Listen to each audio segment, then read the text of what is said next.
नमस्कार, मी विलास बडे. न्यूज 18 लोकमतच्या मुलुख महाराष्ट्र या बुलेटिनमध्ये आपल्या सगळ्यांचं स्वागत. बुलेटिनच्या सुरुवातीला आज दिवसभरातली मोठी बातमी. कोरोनाची लाट ओसरत असताना राज्य सरकारने सगळे निर्बंध हटवण्याची घोषणा केली आणि आज गुढीपाडव्याच्या निमित्ताने मनसेचा पाडवा मेळावा मोठ्या उत्साहात पार पडणार आहे. तब्बल 2 वर्षांनंतर मनसेचा हा मेळावा मुंबईच्या छत्रपती शिवाजी महाराज पार्कवर पार पडणार आहे. मनसेचे अध्यक्ष राज ठाकरे यावेळी मनसैनिकांना संबोधित करणार आहेत. या मेळाव्यात राज ठाकरे शिवतीर्थावर खास पिक्चर दाखवणार असल्याची जोरदार चर्चा रंगलेली आहे. मनसैनिकांमध्ये एक नवी ऊर्जा निर्माण करण्यासाठी हा पाडवा मेळावा अतिशय महत्त्वाचा असतो. राजगर्जना आज काय होणार आहे याकडे उत्सुकता आहे सगळ्यांची आणि ही थेट दृश्य आहेत शिवाजी पार्कवरची. या सभेला मोठ्या संख्येने मनसैनिकांनी हजेरी लावलेली आहे. विशाल पाटील आपले प्रतिनिधी आता आपल्यासोबत आहेत. विशाल, राजगर्जना कधी होणार? राज ठाकरे कधी पोहोचतील तिथे? नक्कीच विलास, खरं तर मनसे कार्यकर्त्यांनी शिवाजी पार्क जे आहे हे खचाखच भरलेलं आपल्याला दृश्यांमध्ये पाहायला मिळतंय. मनसे अध्यक्ष राज ठाकरे हे साधारणतः 7 ते 7:30च्या दरम्यान मनसैनिकांना संबोधित करतील. खरं तर राज ठाकरे यांच्या भाषणाकडे सगळ्यांचंच लक्ष आहे, कारण का 2 वर्ष गुढीपाडवा मेळावा जो आहे हा कोरोनामुळे झाला नव्हता आणि आज मोठ्या उत्साहात हा गुढीपाडवा मेळावा जो आहे हा शिवाजी पार्कवरती साजरा केला जातोय. आपण जर पाहिलं गेलं तर आत्ता शिवाजी पार्क येथे मोठ्या संख्येनं मनसे कार्यकर्ते जे आहेत ते आलेले आहेत. फक्त हे कार्यकर्ते मुंबई किंवा आजूबाजूच्या परिसरातले नाही आहेत, तर संपूर्ण महाराष्ट्रभरातून हे कार्यकर्ते आलेले आहेत. नक्कीच आपल्याला माहिती आहे, मनसेला जरी पराभवांमध्ये अपयश येत असलं तरी एक नवीन गुढी जी आहे ती उभारण्याचा संकल्प जो आहे तो मनसे अध्यक्ष राज ठाकरे आणि मनसैनिकांनी जो आहे केलेला आपल्याला या दृश्यांमधनं जो आहे तो पाहायला मिळतोय. खरं तर मनसे अध्यक्ष राज ठाकरे यांची भूमिका काय असणार आहे, हिंदुत्वाच्या बाबतीत मनसे अध्यक्ष राज ठाकरे आज काही बोलणार आहेत का, याकडे सगळ्यांचं लक्ष आहे. आणि मनसैनिकांची सुद्धा ज्यावेळेला काही मनसैनिकांची आपण थोड्या वेळापूर्वी बोललो होतो त्या मनसैनिकांनी स्पष्ट सांगितलं होतं की आता ठाम भूमिका जी आहे ती पक्षाध्यक्ष राज ठाकरे घेतील आणि त्याचं आम्ही स्वागत जे आहे ते सगळेच करायला तयार आहोत, अशा पद्धतीची भूमिका जी आहे ती आणि अशी मतं मनसैनिकांची आहेत. आणि सगळ्यात महत्त्वाचं म्हणजे आजच्या सभेमध्ये मनसे अध्यक्ष राज ठाकरे अयोध्येच्या दौऱ्याबाबत जी तारीख जी ठरली होती त्याच्या आधी घोषणा झाली होती की राज ठाकरे जे आहेत ते अयोध्या दौऱ्यावरती जाणार आहेत, अयोध्येला भेट देणार आहेत. मात्र कोरोनामुळे जे आहे हा दौरा झाला नव्हता, त्यामुळे त्या बाबतीत आज काही एक घोषणा होणार आहे का याकडे सुद्धा सगळ्यांचं लक्ष आहे. अनेकांना अशी अंदाज आहे की या अयोध्या दौऱ्याबाबत एक तारीख जी आहे ती या मेळाव्यामध्ये साजरी जी आहे ती केली जाऊ शकते. आणि दुसऱ्या बाजूला जर आपण पाहायला गेलं विलास, तर आता मनसेच्या या गुढीपाडव्या मेळाव्याला सुरुवात जी आहे ती झालेली आहे. मनसेचे महत्त्वाचे पदाधिकारी जे आहेत हे आता व्यासपीठावरती आलेले आहेत आणि काही नेत्यांची भाषणं सुद्धा जी आहेत ती आता सुरू झालेली आहेत. आपण जर मनसेच्या व्यासपीठावरती पाहायला गेलं तर मनसे नेते नितीन सरदेसाई आहेत, मनसेचे एकमेव आमदार जे आहेत हे राजू पाटील आहेत, मनसेचे सर्व सरचिटणीस व्यासपीठावरती उपस्थित आहेत.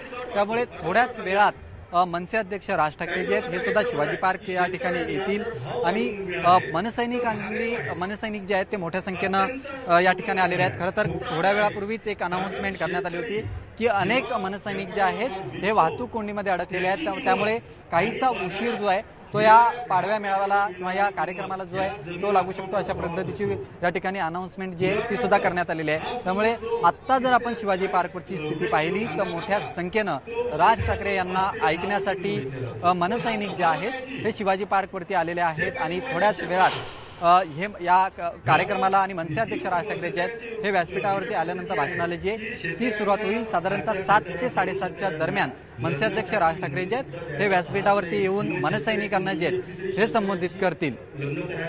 विशाल, आणि खरं तर आपण तुलना केली तर आधी शिवसेना प्रमुख बाळासाहेब ठाकरे यांचं भाषण ऐकण्यासाठी शिवसैनिक दसरा मेळाव्याला मोठी गर्दी करायचे शिवाजी पार्कवरती.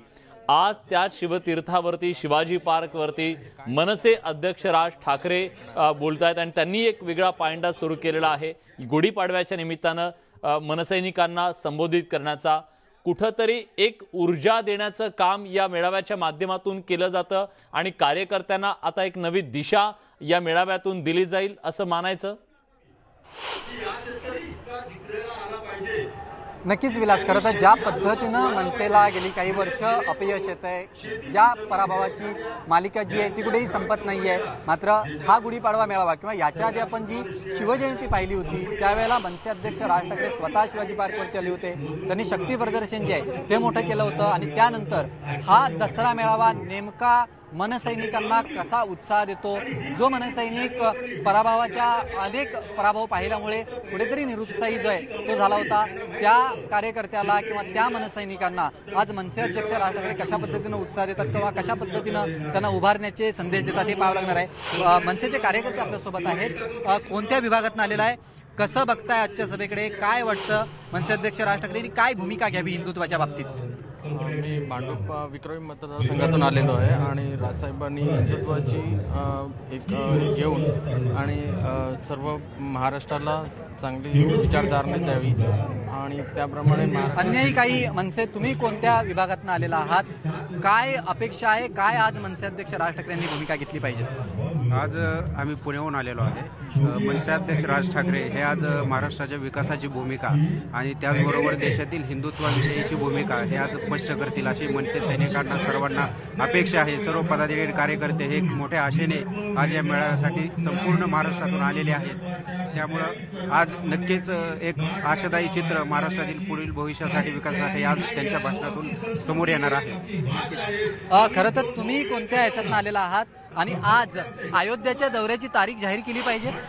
हो साहेब, कारण की आता राज ठाकरे साहेबांनी ग्रामीण भागात जास्त लक्ष घालायला पाहिजे किंवा विदर्भात, विशेष करून विदर्भात लक्ष घालायला पाहिजे. विदर्भ इतका मागासलेला आहे की पीक नाही, पाणी नाही, पाणी पडतो कोरडवाहू जमीन झाल्या.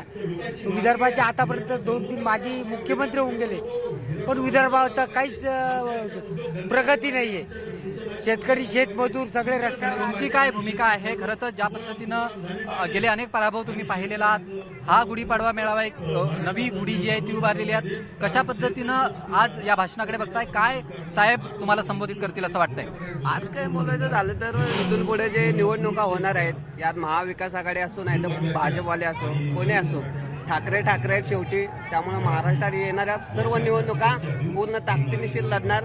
आणि अयोध्येची तारीख जाहीर केली पाहिजे. आज अयोध्येची तारीख जाहीर केली पाहिजे का? हा, केले पाहिजे. नक्कीच विलास, खरं तर हे मनसैनिक आहेत. अनेकांची अशी